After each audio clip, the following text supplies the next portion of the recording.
অজু করে সিজদায় লুটিয়ে পড়ে চোখের পানি ছেড়ে আল্লাহরে পাপের স্বীকৃতি দেন। আল্লাহ, এমন কোন জুলুম নাই, গুনাহ নাই আমি করি নাই, সগীরা কবিরা, জেনে না জেনে, ইচ্ছায় অনিচ্ছায়, শিরকি বেদাতি সব গুনাহ করেছি।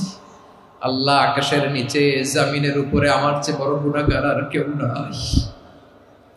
চোখের পানি ছেড়ে আল্লাহরে বলেন, আল্লাহ, আমি ছাড়া তোমার গোলামের অভাব নাই, তুমি ছাড়া আমার দ্বিতীয় কোনো রব নাই, তুমি ছাড়া তো কেউ আমার গুনাহ ক্ষমা করার নাই, তুমি আমার রব, তুমি আমার সব। বলতে পারবেন?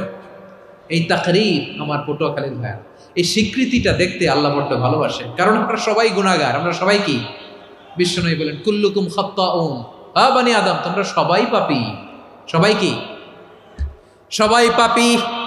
আমরা সবাই পাপী। আপন পাপের বাটখারা দিয়ে অন্যের পাপ মাপি। আমরা যে পাপী এটা ভাবতে মনে চায় না কারো, খালি অন্যের পাপ দেখি আমরা, এটা ভুল। ওর এই পাপ, ও পাপী, ও জালেম, ও জাহান্নামী, এরকম একটা টেন্ডেন্সি।